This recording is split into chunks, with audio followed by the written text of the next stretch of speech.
Welcome everyone to the AFL Off-Season Show Daily. I've finally got a friend. I've finally gone through my Rolodex and was like, I need a mate. And I've got my favouriteest of favourite mates. I've got Let Dog, how the bloody hell are you?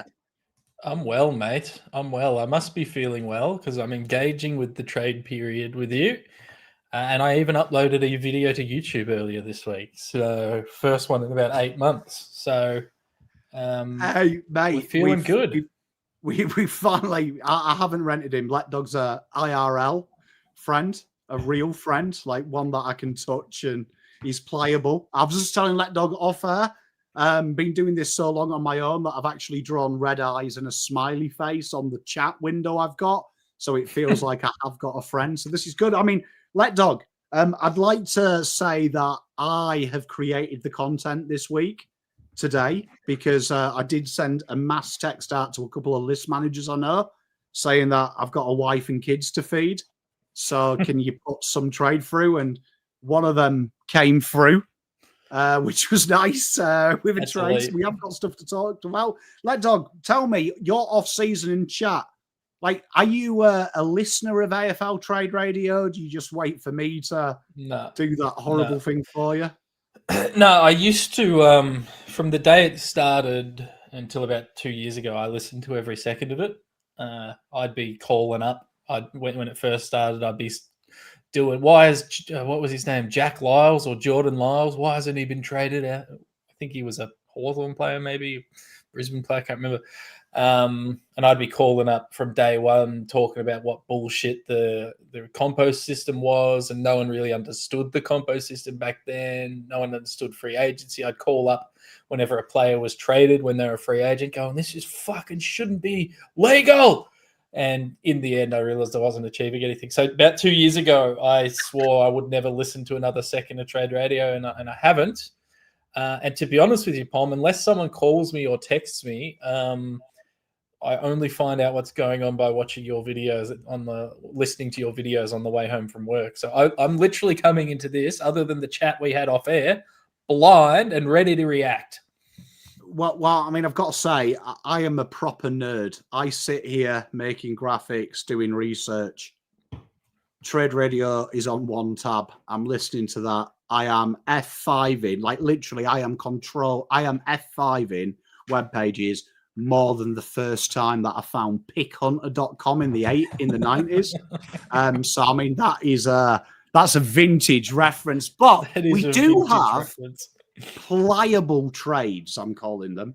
And the first trade that was off the rank was my boy, Mr. Liam Flying Ryan. And this is a historic moment. We have got the first afterpay trade period deal. A 2027 third rounder went to St Kilda. St Kilda gave up a second. A lot of people in my video on Liam Ryan today were complaining. Everyone said I was a melt when I said that it was going to be a swap of something like a second for a fourth or something like that. Turns out I wasn't. It was worse than we actually predicted. This is an interesting one, this one, because I think Liam Ryan, full caveat, is probably more valuable than what was paid.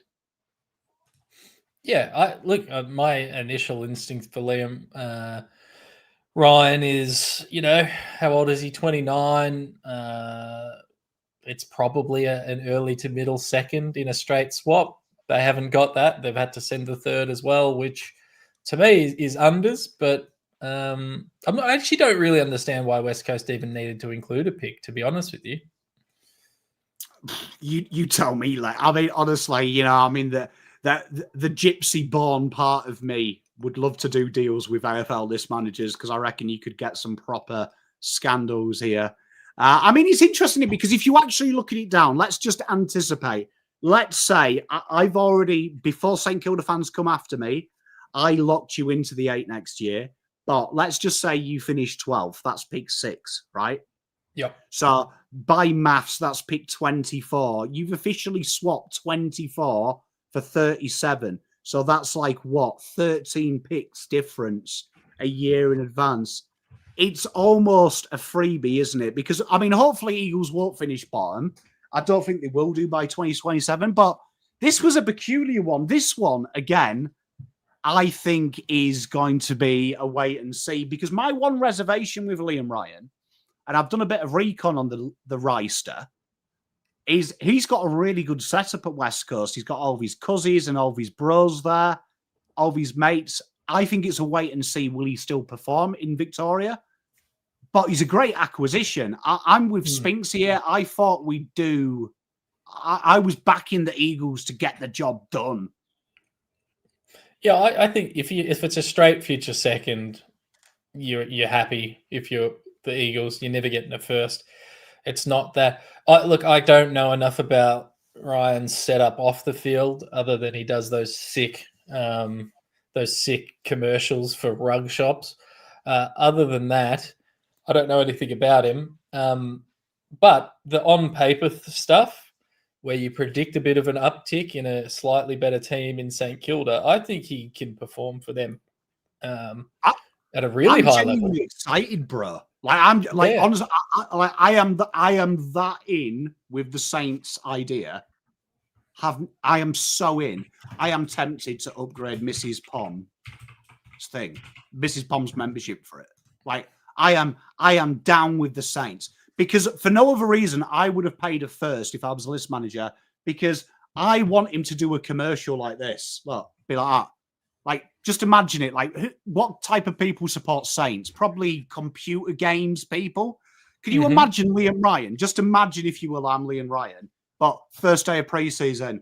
Hi, everyone. I'm Liam Ryan. I'm really pleased to announce I am sponsored by Dave's Computer Repair House. I am doing this out of the goodness of my heart.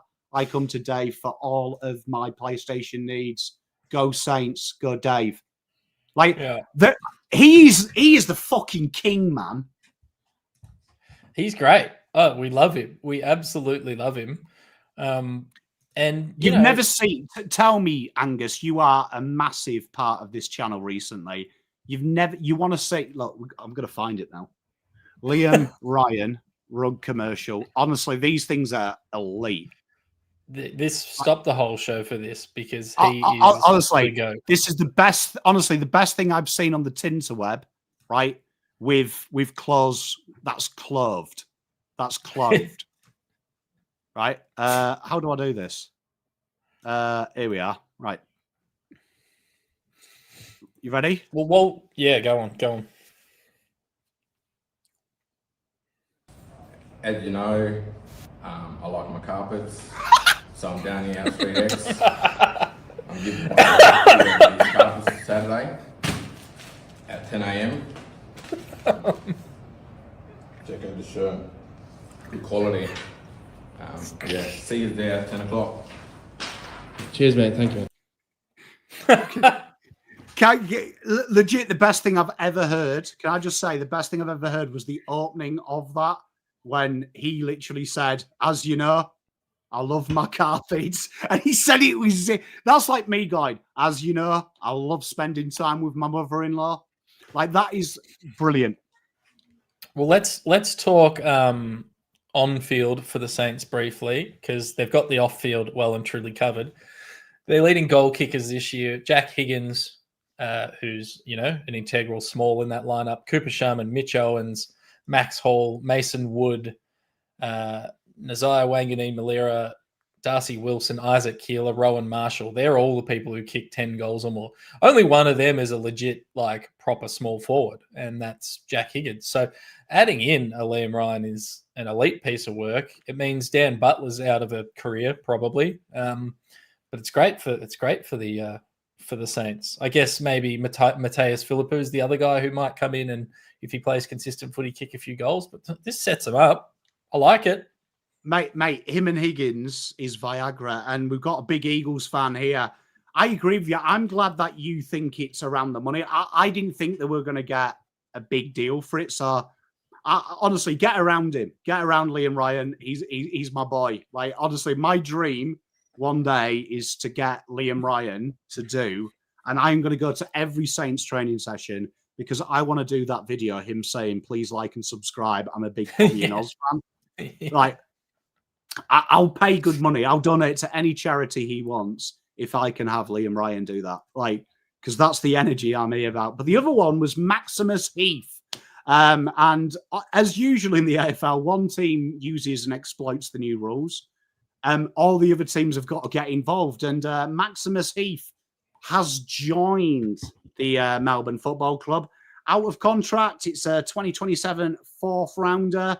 You know what? This is a very interesting thing with Max Heath, that his data points in VFL and AFL, there's something there with Max Heath, you know? I feel this. Yeah, and it's your classic end of the list ruckman swap. We love to see it in the AFL. The D's got rid of Will Verrill. They got rid of Tom Fullerton. Delisted both of them. So they really only have Gorney and who's that 800-year-old ex-St Kilda ruckman they've got on their list as well? Tom Campbell. Tommy Campbell. And then Max Heath comes in as he's like the clear backup ruckman ahead of Tom Campbell now. So if he can show anything, it's a great opportunity for him. And in a midfield that's getting revitalised at Melbourne, why not have a crack? I like this established ruckman. You'd never want to draft a ruckman. We know that in the AFL. You want to just steal them from somewhere else, and they're stealing from St Kilda here. You know what? We'll talk about Kelly. Don't worry. We've got loads. Everything you've asked in the chat, I'm not ignoring you, beautiful people. We've got loads to cover tonight. But you know what? I actually went to go and see him. So a good mate of mine works down at Williamstown, and I actually watched Williamstown versus Sandy. And on that day, I happened to go, no word of a lie, Max Heath turned into prime Tony Lockett. Like, this guy was clunking everything. He banged 2 goals. He was a complete pain in the bum. And I was like, who's that guy? And like, one of the guys goes, oh, it's Max Heath, you know, the guy on the Saints list. So he's definitely got some aerial talent about him. You look in the AFL, though, he played as the second ruck 4 times this year. Not bad numbers, man. There's something to work with there. So you're learning off the best, aren't you, Maxi Gorn? They definitely need forward power as well. Majacek's going to be there. I've got a feeling that he's gonna get games there. I like this one because it's a freebie hit in it, and we've seen freebie hits. Nick Newman, George Hewitt turn into good players. Yeah. Oh, it's. I don't know if they've announced what sort of contract he's on, but normally when you bring someone across, it's about 3 years. But it's kind of a no-brainer. And if it's not Max Heath, it's someone else, because it's a clear point of need that Melbourne have, and he's clearly well behind the pecking order, having brought in TDK at St Kilda. So again, it's the Liam Reedy thing. Max Heath's probably shown more than Liam Reedy has at this stage. You just take a punt at it, and if it pays off, it pays off with wonders. At worst, you've got a backup ruckman on your list for 2-3 years that can come in and do the job when he needs to. At best, he becomes your starting ruckman. So I'm always going to be positive on these low-cost investments on the young guys, particularly ruckman and key position players. Bevtone's spot on as well. And to answer your question, I don't know if Liam Ryan has a cameo. If he does, Mrs. Pom's going to hate our joint account. But what came first, the chicken and the egg? Ruckman never get drafted. It's spot on. I'm a firm believer that you can find a ruckman. You don't draft one.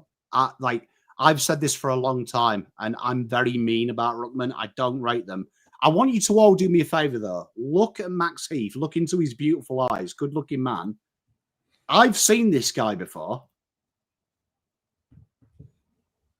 Where? It's Johnny Bravo. My dad loves Johnny Bravo. My dad loves Johnny Bravo. Oh, Johnny Bravo, that was my childhood, mate. Like, you know what? Wagging school. That's what I'm all about, you know. Wagging school, breaking hearts. Cartoon Network. I think he's a very, very good little player. So I'm really excited about this. Very excited. But good acquisition for them. But then we're going on to in limbo. Now, Wade Derksen is a guy that is a fascinating story, I think, Wade Derksen. Right? I'm a big Wade Derksen truther. Yeah. Now, I want to put it out there to the people of the chat. Do we not feel here Wade Derksen has been a little bit dicked over by just the AFL rules, because he's now in limbo again, out of contract.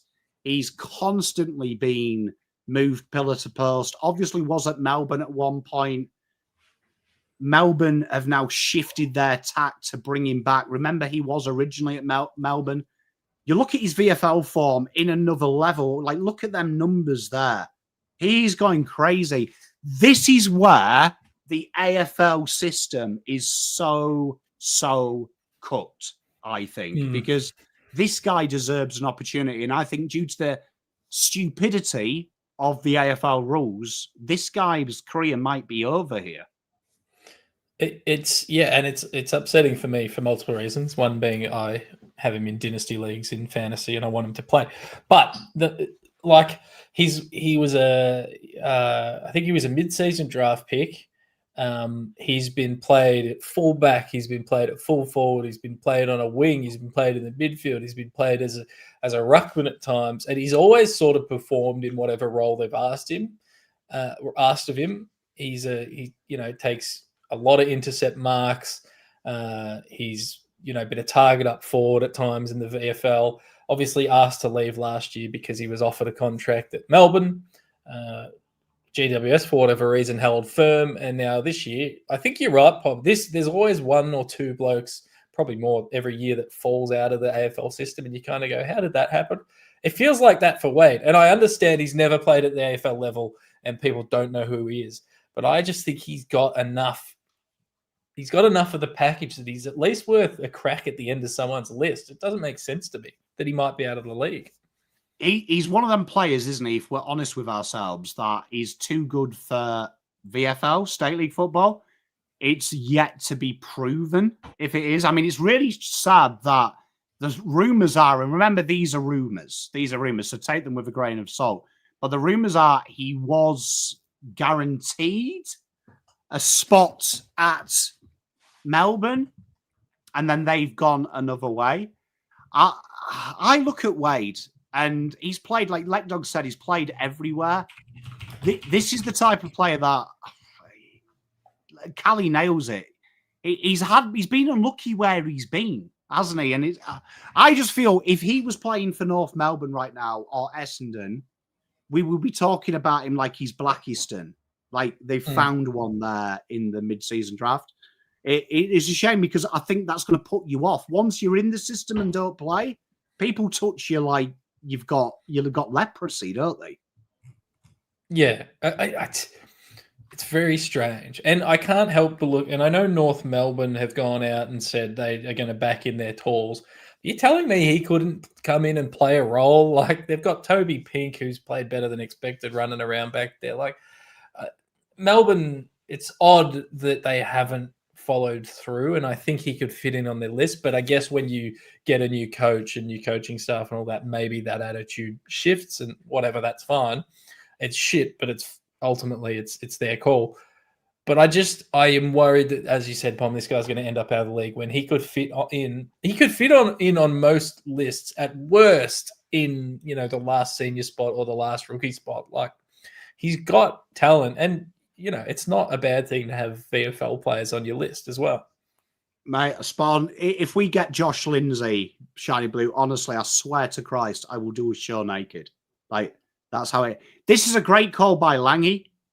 Definitely with St. Kilda, with Tasmania building a VFL list. This is where you have a little bit of a punt at him, isn't it? Yeah, I actually quite like the names that they've signed so far, and he would fit into that mold of hasn't had the crack, not like an old player, but senior body, seasoned, can come in and play at worst VFL level. He could end up there. That would be a decent little spot. I don't get the kudos, Ryan. I've just seen it's on my Twitter. I've got Kaltumi notified. Tell you what, just remember where you heard it first. When he wasn't even suggested to GWS. My Clayton Oliver video, I said if I was GWS, I'd be all over him. So give me a call, Clayton. I made that happen. Are you ready? We're going to bring something back, right? We're going to bring something back, right?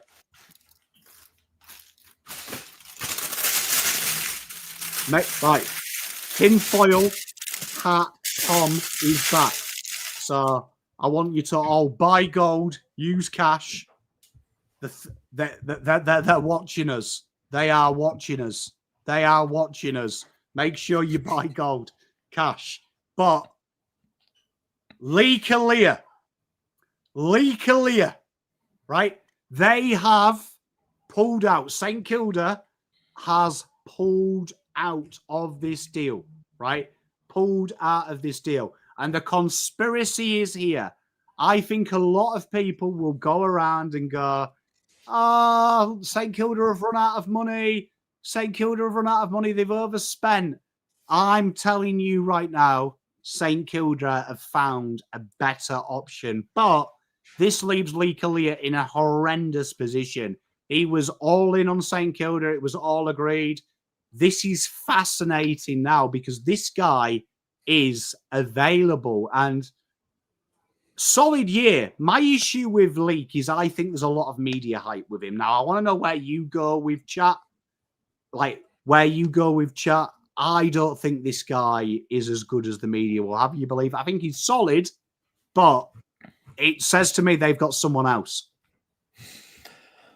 I like it, Pom. I'm with you in the camp that I don't think he's that amazing, but he's solid. At worst, he's a solid defender that you should have on your list. Still room for growth with more senior exposure.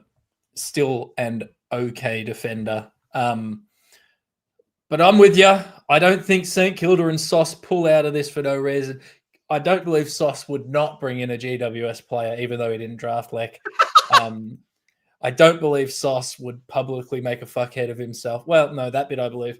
And I don't believe this is just a result of Sauce paying his son an exorbitant amount of money. I think you're onto something, Pom. I don't want to be the one that says the names, but there's one name in particular I know that's floating around in the back of your head, and he might play for a blue and white team, and he might play down the coast. Well, I want to come on to that. I've got to come on to that. But Leek Aleer, I agree. Let's look at where the places were. I think you guys in the chat say North Melbourne. I think they should be all over him. Absolutely all over him. Right? There's rumours, though, that they want a second for him, right? So we're going to play a little Pom game. This is why I'm keeping the hat on, right? Now, the rumours are, and they've been confirmed by Cal Toomey, and Cal Toomey, when he talks about it, he's usually pretty truthful. I believe Cal. He's one of the good ones, is Callan, right? Pick 19, a future first 2026, a future first 2027 for Charlie Curnow. According to Cal Toomey, this is not having any make weights in the deal, right? Other rumours filtering through Riley Beveridge, whose mail usually is brilliant with Carlton, He's saying Carlton have flat out refused. It opens the negotiations. Now, this is where the tinfoil Pom hat comes in. This is going to be a lot of talking. We're going to be doing a lot of Q&A with Let Dog and chat. I have got a Pom theory, right? Pom theory. St Kilda have pulled out of Leek Aleer. Right? Here's the Pomspiracy.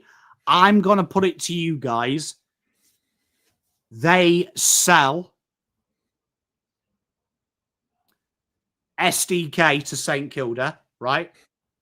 I reckon the deal will be the same, but they will sell Carlton the future first from St Kilda is a lot better. I am going to say that I think Sam de Koning ends up at St Kilda, that Leek Aleer ends up at Geelong, because I don't think Chris Scott trusts Sam de Koning. He's moved him around pillar to post. They've created value.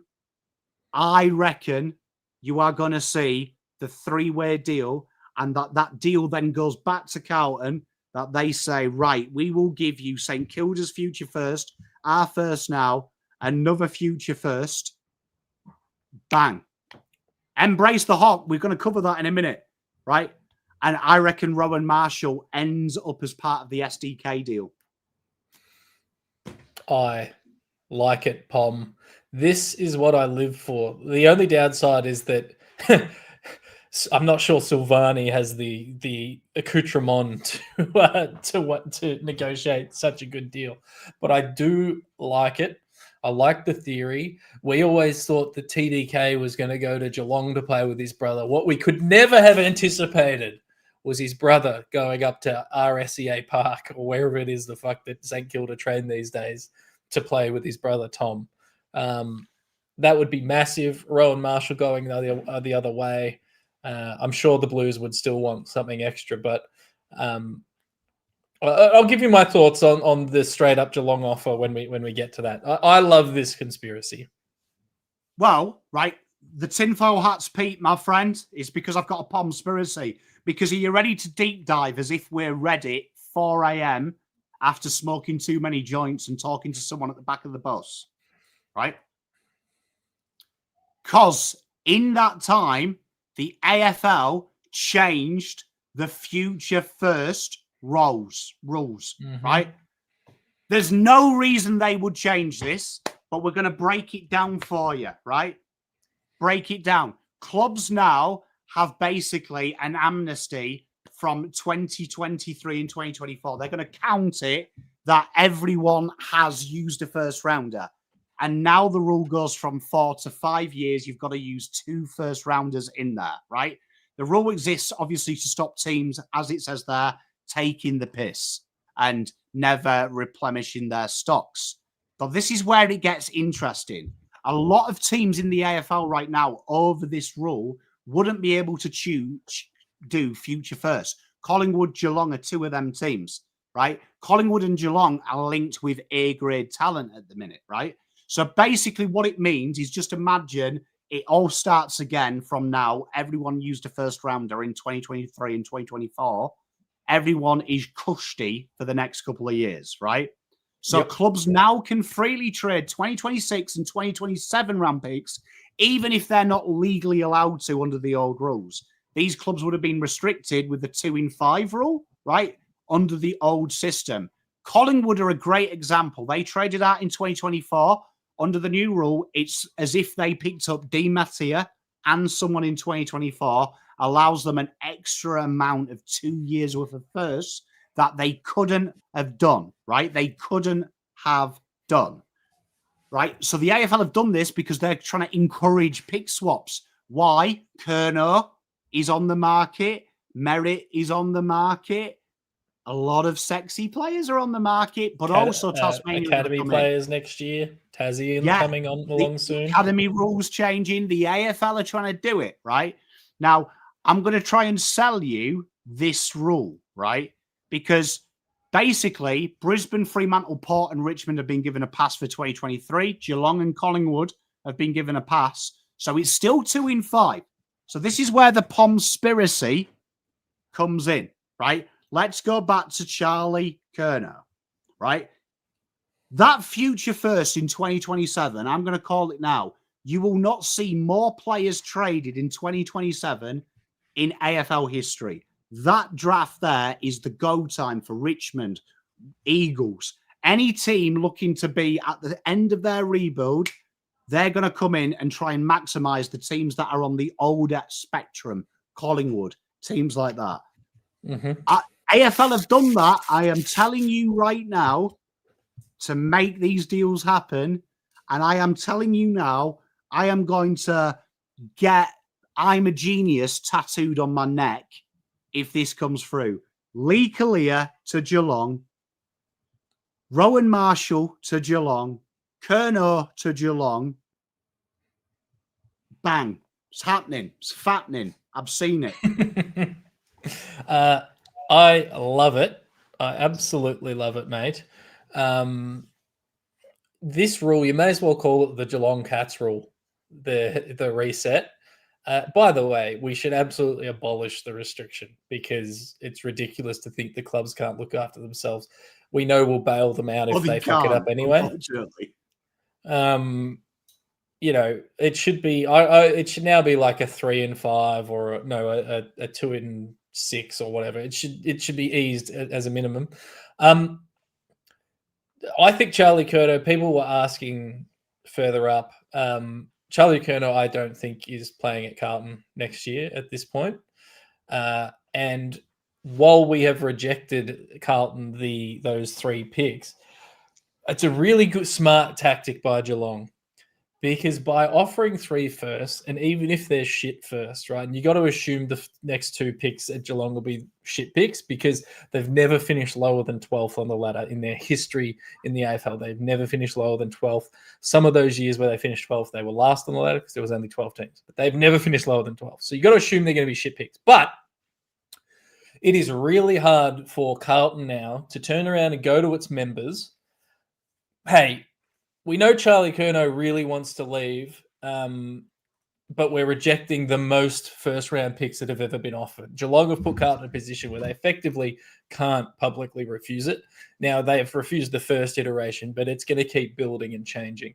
They're going to need to get other picks in to replace those Geelong futures. Pom, I think your assessment of the situation is spot on, even if it's not the exact player names. Geelong are going to now go and get some slightly better firsts, and Charlie Curnow is going to end up playing at Geelong. I think that's essentially inevitable. The Sydney deal is now off the table. He's done at the Blues, would be my opinion. Well, it's going to be fascinating because of what I thought we could do, right? Because I like these games, right? And we've flown through it, right? Is let's try and play an eventuality of this with you in chat, because you in chat are very good at this. We did it yesterday. You got me Pom Lindsay, right? And that makes me a very happy man, as you know, because I'm a very easily pleased man. It's why I've been married for so long, not very high maintenance, right? But let's have a look at this, right? Let's have a look at this. So these are the picks that Geelong and St Kilda have, right? Currently at the minute, right? So let's go around the room, right? There's going to have to be, isn't there? We've got Mr. Where's Rowan Marshall? Mr. Rowan Marshall is very important for part of this deal, right? And then we're going to have Charlie. While you're pulling that together, I will just say this because I forgot to address this piece of it. It's absolutely fucked that the AFL is just making up all these rules and not clarifying rules mid-trade period. Like, it's the most amateur league I've ever seen in a professional sporting circumstances. They're good decisions, but just fucking awfully delivered. So just to answer the questions that I skipped over. No, spot on. I mean, the AFL said that the rules of the NGA were going to be ready next at the start of the free agency. We are currently day 4 of free agency, and at the minute we don't know anything about them. Right. So let's play this game. Let's see if we can get this going. Right.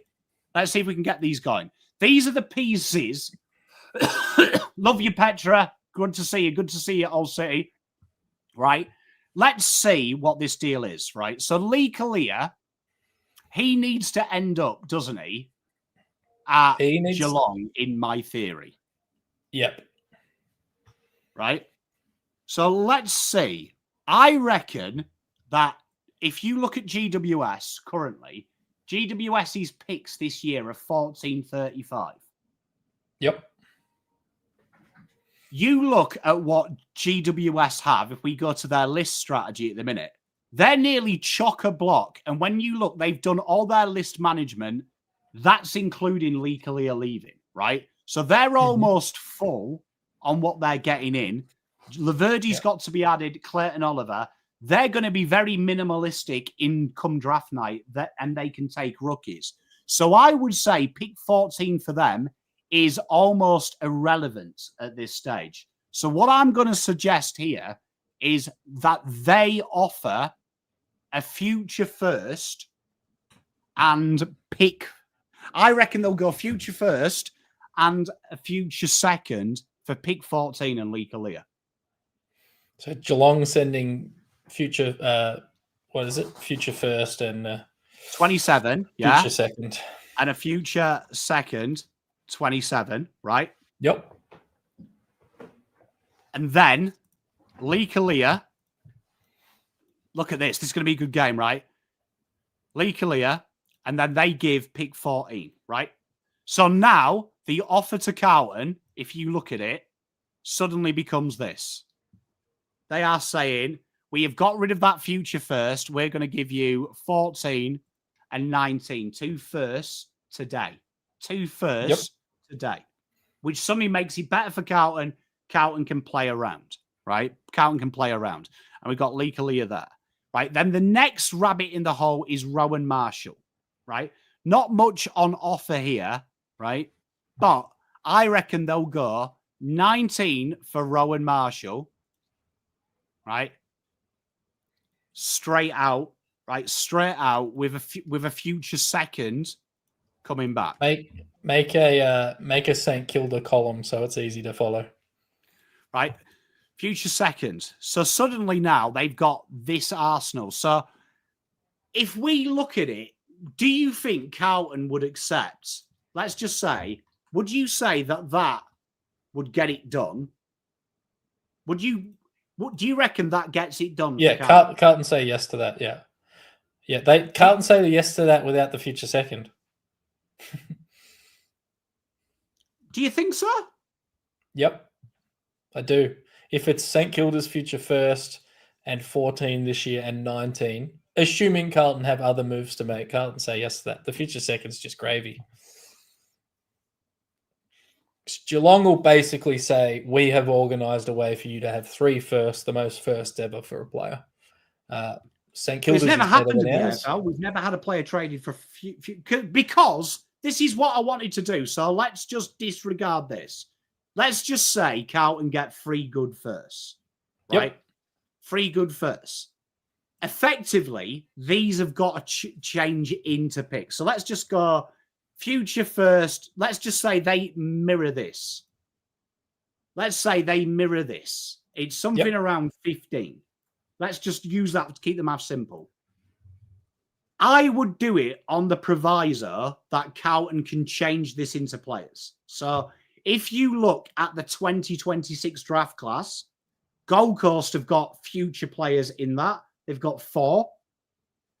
GWS, Brisbane have got players in 2027 and 2026. So what people are getting clouded about, these picks here scream bid match, right? Scream bid match. And even the same with 2027. Everyone's saying it's compromised. Remember, some of them picks have to be traded. And also, that's going to be the most traded draft in the history of the AFL. So having Arsenal isn't a bad deal.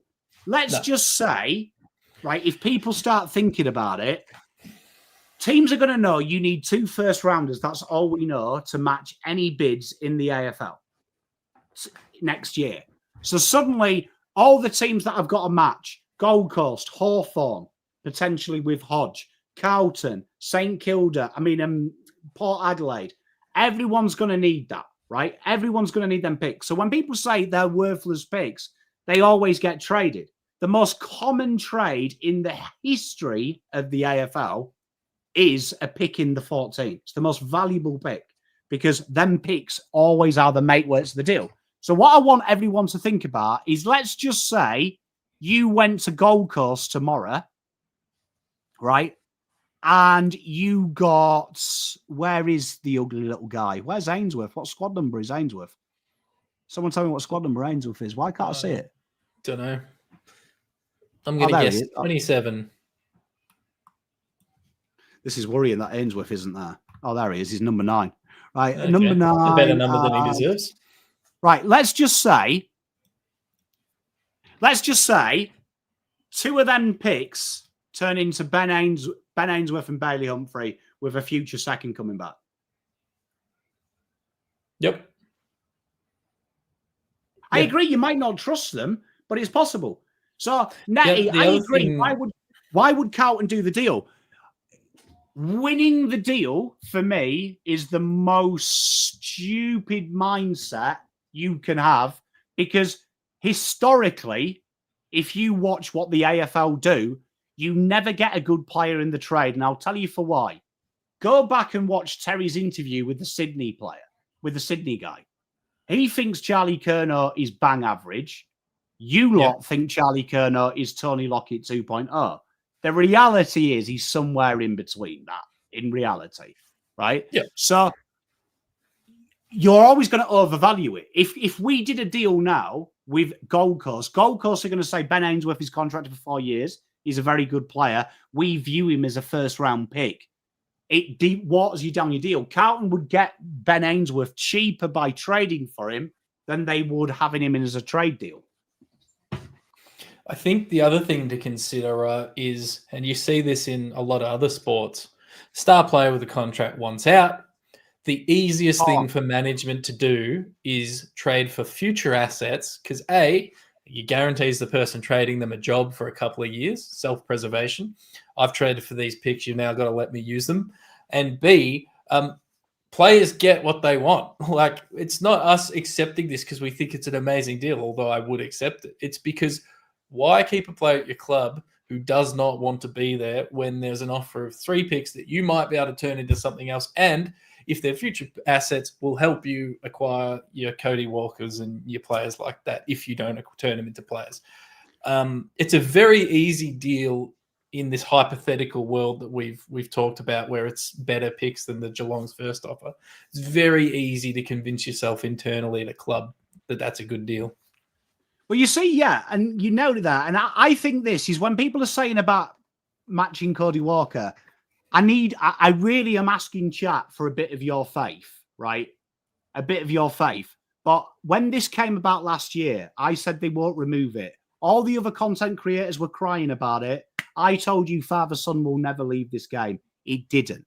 You are never going to see, I will go on record here, you are never, ever in the history of the AFL going to see a father-son or an NGA not go where they want unless that player is not wanted. So a great example this year is Bo Adinsole. He plays a position that has huge depth. Dylan Patterson, huge depth at that club. You may not match the bid if it comes too early.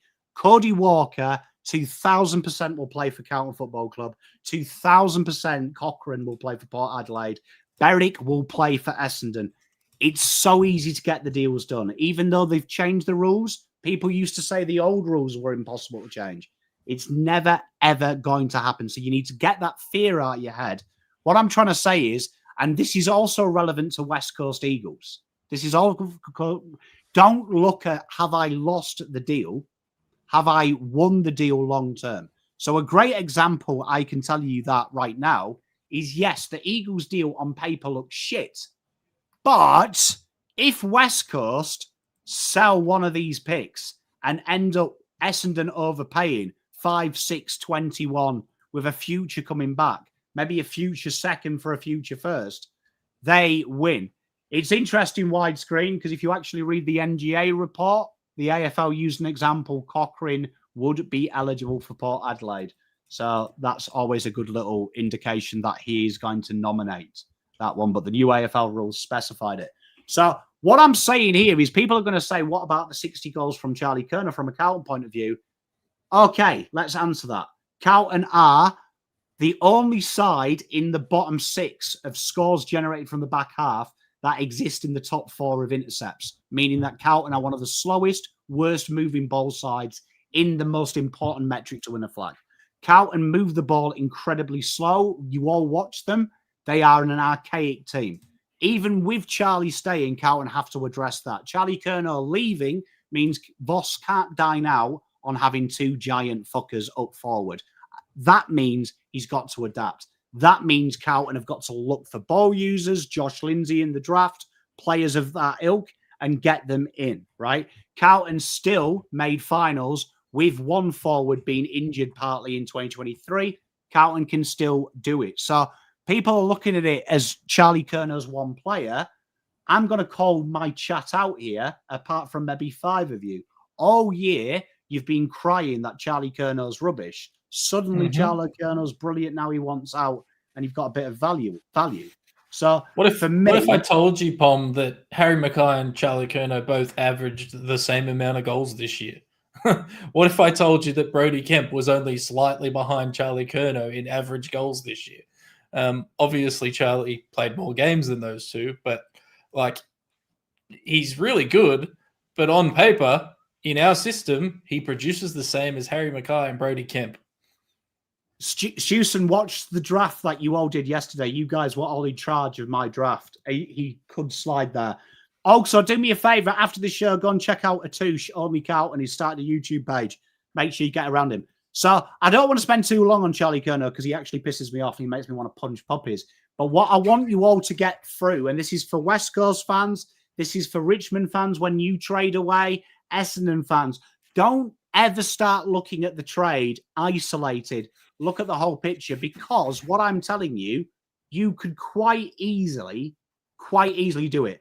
Carlton are in a fortunate position that none of these 8-9 teams will bid on Harry Dean, right? So already pick 10 has value in a trade because teams know it's going to be used, right? So this is it, right? This is a huge thing. Carlton have got to look at it about what they do and what they could get in. And you never know what they could get in. There is a world where Carlton could turn that into the players they need. And they need players ASAP. Good ball users, spread, because their list at the minute might be the most worrying list in the AFL, that it wins contested ball, wins intercepts, doesn't fucking do anything with it. That is a red flag. It's worth pointing out as well, Pom, and because we are obviously Carlton fans, so we're people probably feel like we're focusing too much on the Carlton thing. But if you go back to our views on the Jeremy Cameron trade when it was done, we hated that trade, and not because we thought that Jeremy Cameron was a superstar and was amazing and deserved to have 4 or 5 first-round picks. It was because the picks that went back to GWS, back to Geelong, essentially meant he was traded for 1 single first. If a player wants out and there's an opportunity for 3 firsts to be traded regardless of the quality of the first, a team is going to look at it, and I think ultimately a team is going to pull the trigger. We would have not hated the Jeremy Cameron trade if it was 3 straight firsts going to GWS then. But as it was, that was a fake 2 first-round pick trade for Geelong and Jeremy Cameron. Yeah, so in short, with Charlie Curnow, I think what you're going to see is that's more pliable picks for Carlton. I think that's more pliable picks. The work there on if that deal's good for Carlton is if they can take it. So that's it. Got to remember, though, Jeremy Cameron, the bid was matched, right? So when people say he didn't have a contract, he does technically have a contract. His bid was matched. Yeah. So if the deal wasn't done, it would do it. But only Carlton, I just want to say you missed this, but Geelong have never finished lower than 12th on the ladder in their history of existing. So it's unlikely to be a top 10, but it is possible. But what annoys me with it is people go, it might be pick 18 3 times. It might do, but look at all the trades that happen, right? No one else overvalues their players too much. They will be used. So this isn't about hitting the draft for Carlton. This is about what you could get in. And Carlton have openly said they need to raise the bottom line. They need to raise a bottom line. And that's potentially these picks. With all the changes in the AFL, could be a huge asset. The other thing I wanted to cover, which was really interesting, this was just before we went on air as well, is Thomas Morris. Hello, Tom, my beautiful, beautiful human. The man that is the reason that this was invented. If it wasn't for Tom Morris, this would never have existed.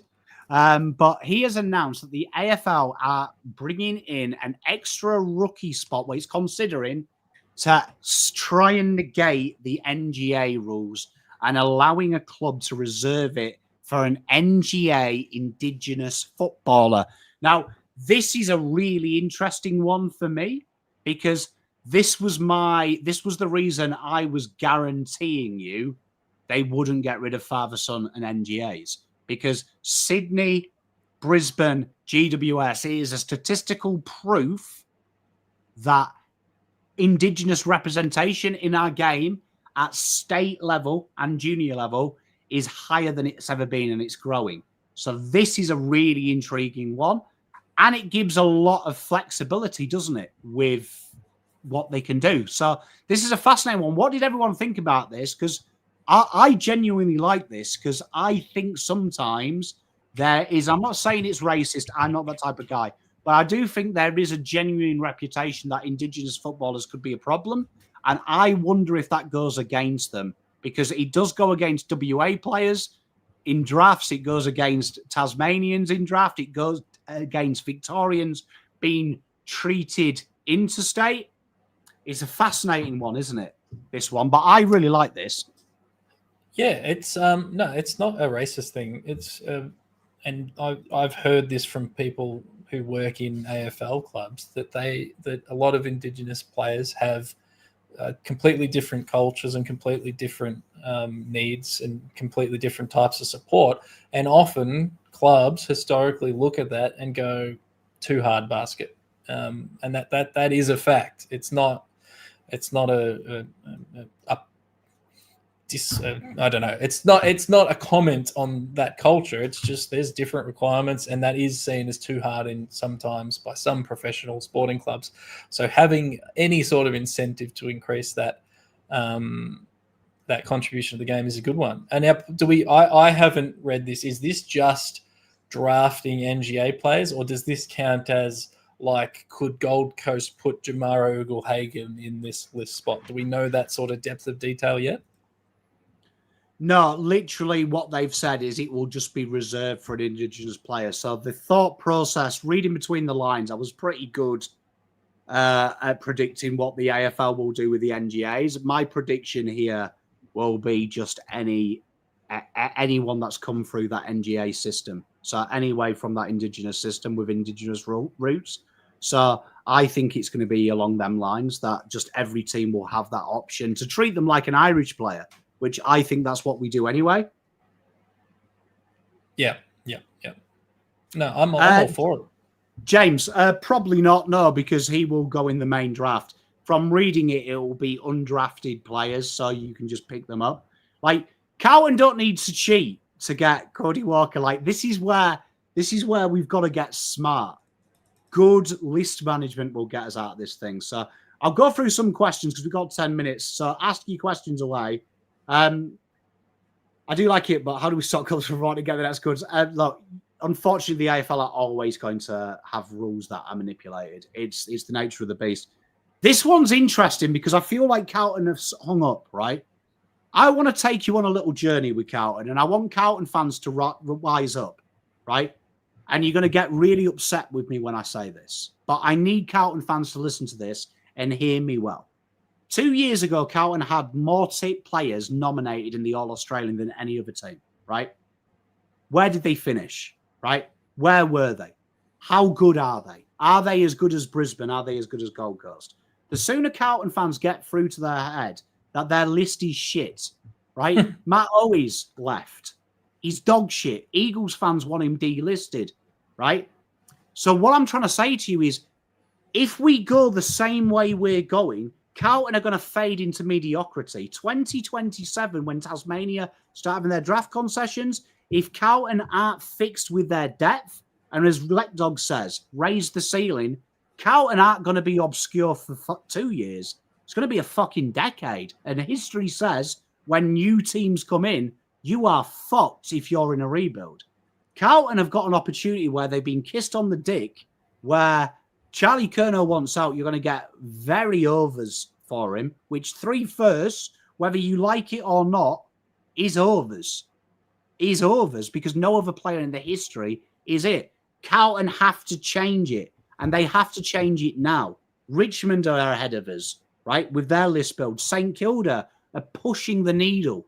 Carlton have to be bold. No longer is Cripps going to win you a flag.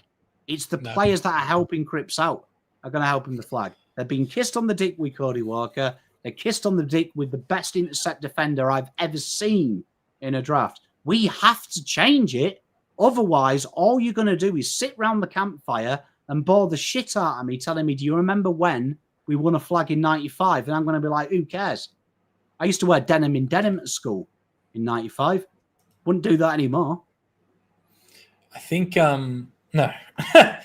I think, now I'm slightly more positive on the Carlton list than you are, but I don't think it'll see success in the current iteration of our coaching and tactics. Unless all of these assistants are given more power and the ability to change Michael Voss's mind, all we've done for several years is draft outside runners, guys who in theory can kick and play on the wing, and then none of them are in the team, and when they are, they're in a forward pocket. So I think there's slightly more life than you do in the list, but I'm with you that you got to make bold choices now. We've been saying this, you and I, on this platform since the Tassie idea was announced, that you teams need to make list decisions now looking forward to Tassie.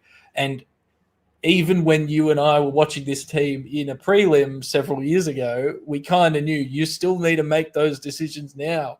And we kind of haven't. We've got an opportunity now to sort of kickstart that revitalization as Carlton fans. I'm speaking purely as Carlton fans. This applies to a lot of teams. We said it about Richmond.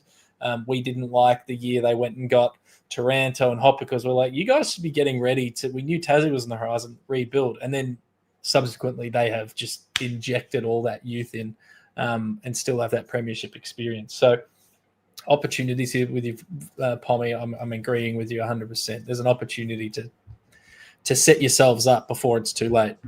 And Azza makes a great point. Carlton are very lucky that they've got very good young youth. Carlton need to do what Brisbane and other teams. Look at what St Kilda have done. I keep saying St Kilda have got the sexiest role-playing list in the history of AFL.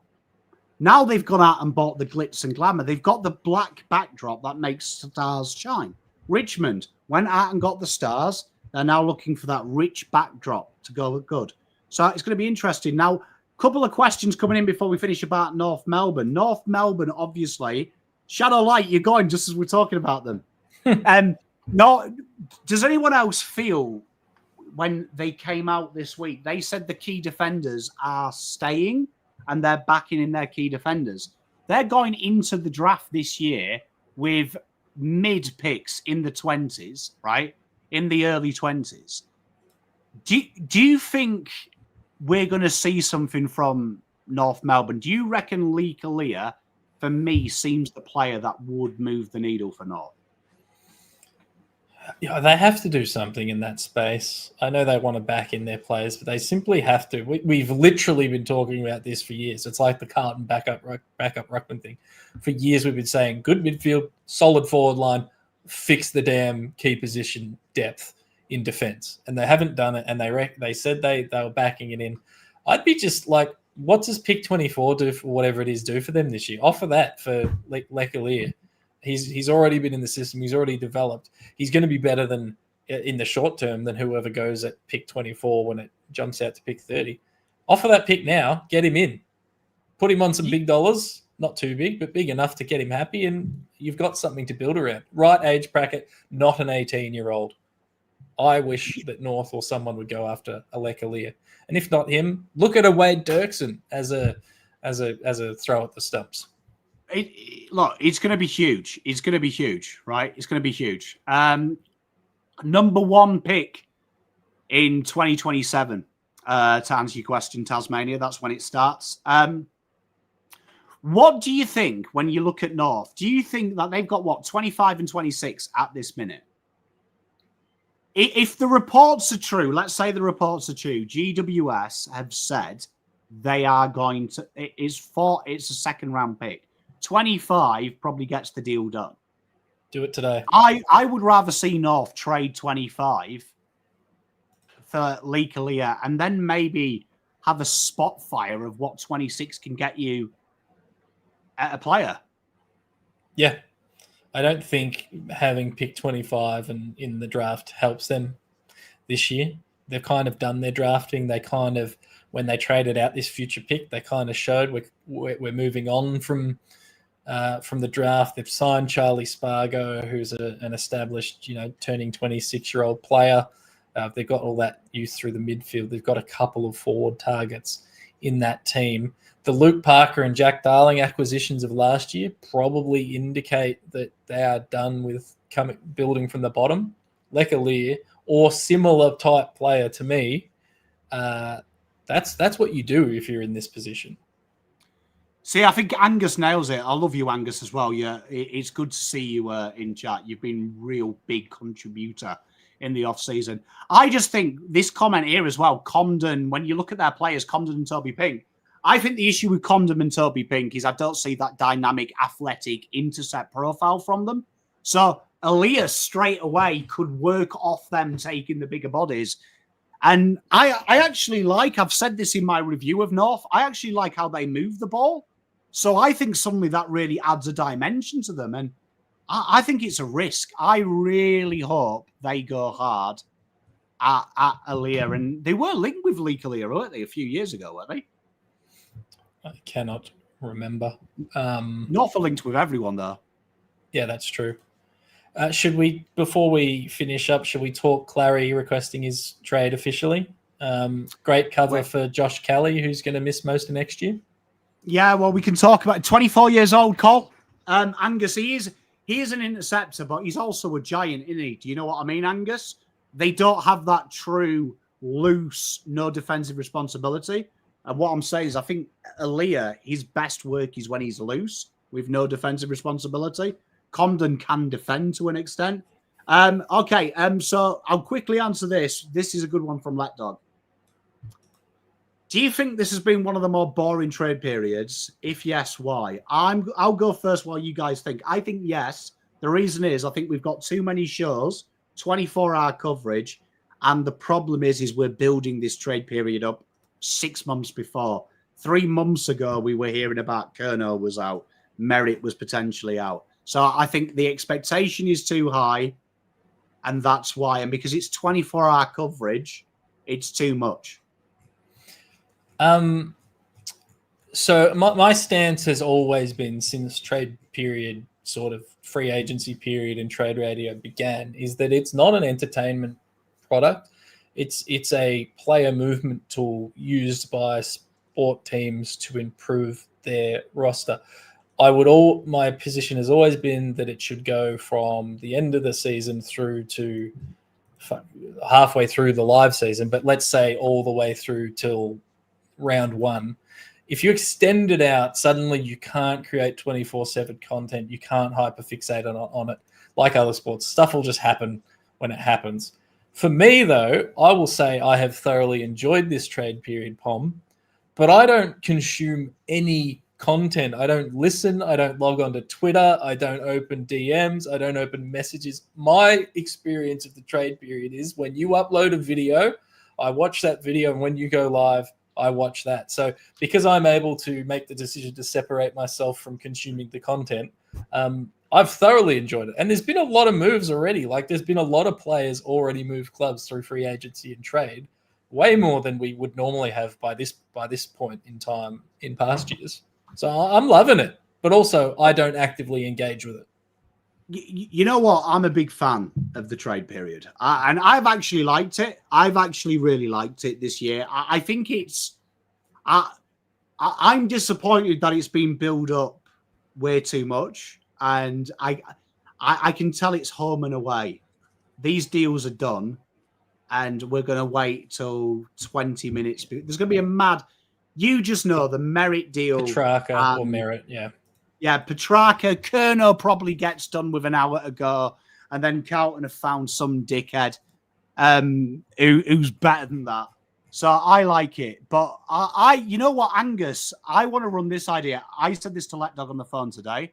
I am a huge believer that the trade period should run till round one. I'd actually run it till round two, because then that stops us picking up idiots like Wade Derksen, them injured type players that just come on the list for a year and then we fuck them off.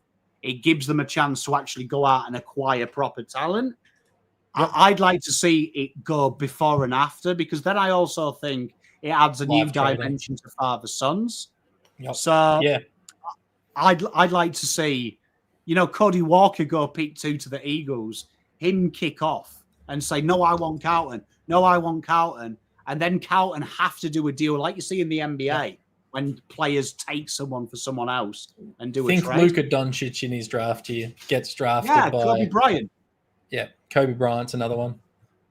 Like, I'd like to see that. I like to see that. But no, I love it because it gives me something to do. Otherwise, I'd have to spend time being a dad and a husband and fuck that. But chat, that is all we've got time for. Thank you very much, everyone. As always, you're all beautiful. We'll be back tomorrow with any 5-minute. I hope you're enjoying the 5-minute updates as well, where I give you what the data behind the player moves are. We'll see you tomorrow, though, for hopefully some more deals. Hopefully, I don't have to text people and try and get them to fucking do deals for the show. I think I'm running out of favours. But much love to you all. See you later. Thank you very much. Enjoy.